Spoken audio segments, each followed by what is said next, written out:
মরে যেতে হবে, মরার ভয়ে অনেকে নামে না। কথা বলেন ঠিক না বেঠিক? মরার ভয়ে অনেকে সামনে আসে না, মনে করে সামনে গেলেই তো মরতে হবে, মরার ভয়ে সামনে আসতে চাই না আমরা। মনে রাখেন, যদি আল্লাহ আপনার কপালে শহীদের মৃত্যু না রেখে থাকেন, তাহলে আপনি হাজার চাইলেও আল্লাহর রাস্তায় মরতে পারবেন না। কথা বলেন ঠিক না বেঠিক? হযরত খালিদ বিন ওয়ালিদ রাদিয়াল্লাহু তাআলা আনহু বিশ্ব ইতিহাসের শ্রেষ্ঠতম বীর পুরুষ, শত শত জিহাদ করেছেন তিনি তার জীবনের একটা পর্যায়ে গিয়ে শহীদ তামান্না নিয়ে জিহাদের ময়দানে ছুটে যেতেন। পৃথিবীর এক প্রান্ত থেকে আরেক প্রান্ত পর্যন্ত তিনি জিহাদ করেছেন, জিহাদের ঝান্ডা নিয়ে ছুটে বেরিয়েছেন, হৃদয়ের মধ্যে জিহাদের তামান্না তিনি পুষতেন, শত শত জিহাদ করলেন, কিন্তু শহীদ মৃত্যু তার নসিব হলো না। শহীদ মৃত্যুর জন্য একটা সময় গিয়ে তিনি অস্থির হয়ে গেলেন। অস্থির হয়ে তিনি যেই কাজটা করলেন সেটা হলো এই, তিনি যখন জিহাদের ময়দানে যেতেন কোনো প্রোটেকশন ছাড়া, উইদাউট এনি প্রোটেকশন, কোনো প্রোটেকশন ছাড়া, কোনো লোহার বর্ম ছাড়া, কোনো ঢাল ছাড়া, শুধুমাত্র একটা তরবারি নিয়ে জিহাদের ময়দানে তিনি অবতীর্ণ হয়ে যেতেন। যুদ্ধ করতেন, শত শত হাজার হাজার লক্ষ লক্ষ কাফের বেঈমানদের সঙ্গে যুদ্ধের ময়দানে তিনি একা শত্রুদের কাতারের মধ্যে ঢুকে পড়তেন। আর কামনা একটাই থাকতো, আমার হাতে কোনো ঢাল নাই, আমার বুকের মধ্যে কোনো লোহার বর্ম নাই, কোন শত্রুর তীরের আঘাত, কোন শত্রুর বল্লমের আঘাত, কোন শত্রুর তরবারের আঘাতে যেন আমার মৃত্যুটা হয়, আর আমি যেন জিহাদের ময়দানে শাহাদাত বরণ করে আল্লাহ পাক রব্বুল আলামিনের কাছে যেন আমি শহীদ হয়ে হাজির হতে পারি। তিনি একটা সময় কি করতেন না, হাতে ঢাল রাখতেন না, হাতে শরীরে বর্ম করতেন না। কেন? শহীদ হওয়ার জন্য, শুধু শহীদ হওয়ার জন্য।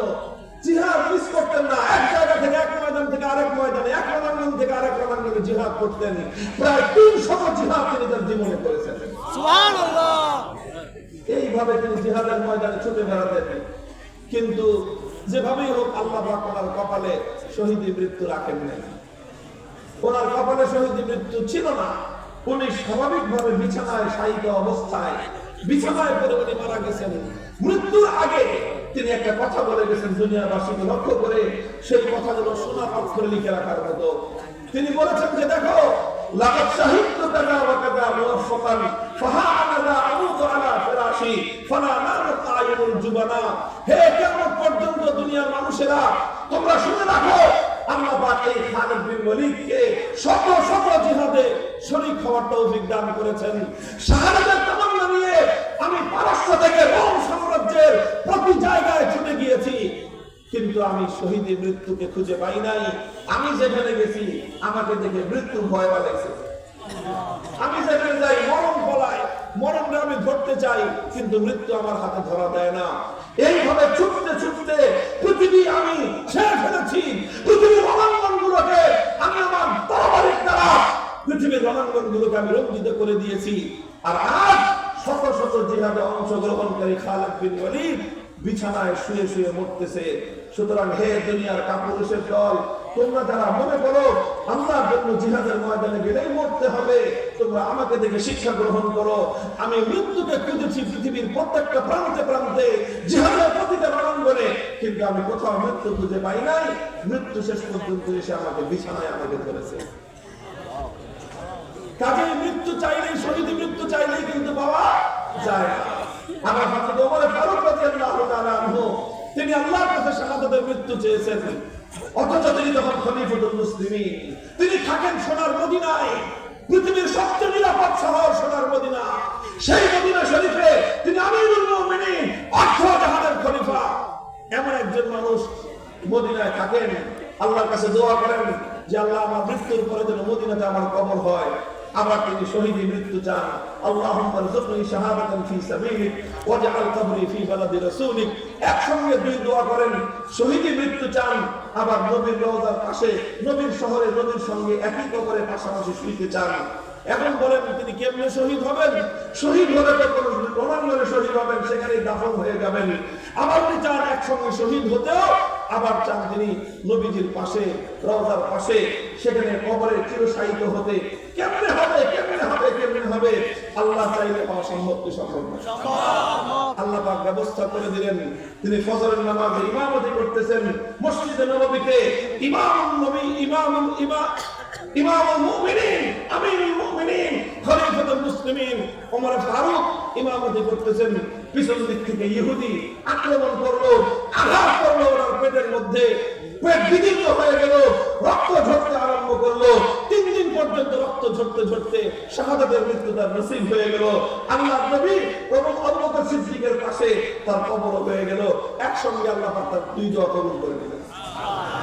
আল্লাহ চাইলে শহীদের মৃত্যু পাওয়া যায়, আল্লাহ না চাইলে খালিদ বিন ওয়ালিদ শত শত রণাঙ্গনে গিয়েও শহীদের মৃত্যু পান নাই।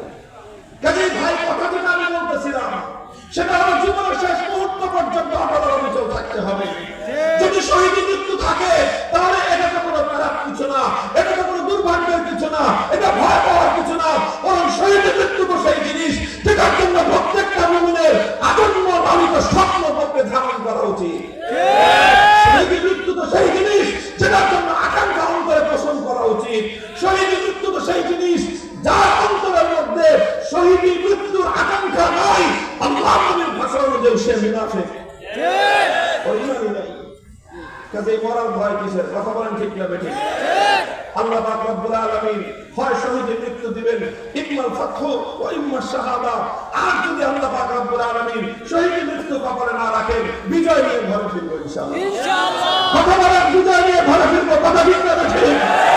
এরপর ঈমানের পথে আবার অবিচল থাকবো আলহামদুলিল্লাহ। দেখেন, আমাদের মতো সামান্য কমজোর ইমানদার আমরা, দুর্বল ইমানদার আমরা 2021 সালে আমাদের কিছু আলেমের উপর পৃথিবীর ভয়ঙ্কর স্বৈরাচারী ফ্যাসিবাদী অত্যাচারী জালেম শাসক আমাদের উপর ক্ষিপ্ত হয়েছিল। অপরাধ আমাদের দুটো ছিল। 1 নম্বর অপরাধ, আমরা আল্লাহর জমিনে মূর্তির বিরুদ্ধাচরণ করেছিলাম। 2 নম্বর অপরাধ ছিল যে আমরা আল্লাহর জমিনে যারা মুসলমানদের রক্ত দিয়ে হোলি খেলেছে, যারা আমাদের পবিত্র মসজিদ 500 বছরের প্রাচীন মসজিদ বাবরি মসজিদ যারা শহীদ করে দিয়েছে, সেই খুনিদের বিরুদ্ধে আবার বাবরি মসজিদের আন্দোলন নিয়ে আল্লাহর ঘরের ইজ্জত রক্ষা করার শপথ নিয়েছিলাম। এই দুটো কারণে তারা আমাদের উপর ক্ষিপ্ত হয়েছিল। আর এই ক্ষিপ্ত হয়ে এমন কোন অপকৌশল নাই যেটা আমাদের উপর প্রয়োগ করা হয় না। আমাদের নেতৃবৃন্দকে সুকৌশলে হত্যা করা হয়েছে, আমাদের আল্লামা আহমদ শফীকে হত্যা করা হয়েছে, আমাদের আল্লামা জুনায়েদ বাবনগরীকে হত্যা করা হয়েছে, আমাদের আল্লামা নূর হোসেন কাসিমীকে হত্যা করা হয়েছে।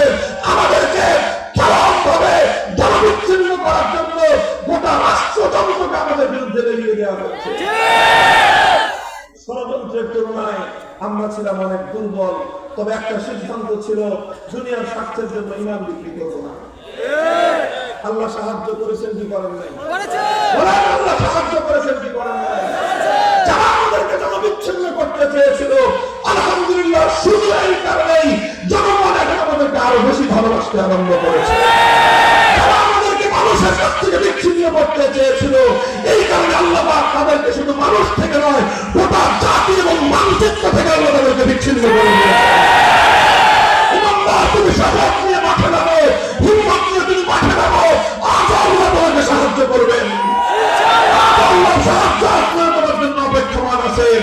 তুমি আসো, ইস্তেকামতের পথ ধরো, লোভ লালসা ত্যাগ করো, ভয় ভীতিকে উপেক্ষা করো। আমরা দেখতে পাচ্ছি বর্তমান যুগে বাংলাদেশের তরুণ প্রজন্মের হাতে বাংলাদেশে ইসলাম এবং খেলাফতের পতাকা উঠবে ইনশাআল্লাহ।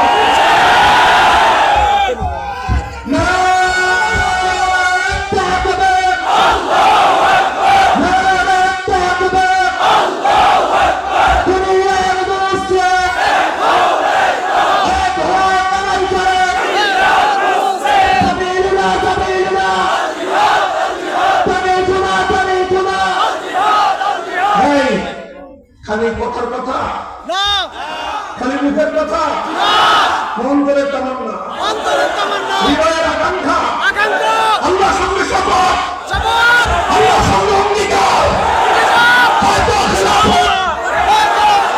খেলাফত, শহীদি তামান্না নিয়ে শাহাদাতের শপথ নিয়ে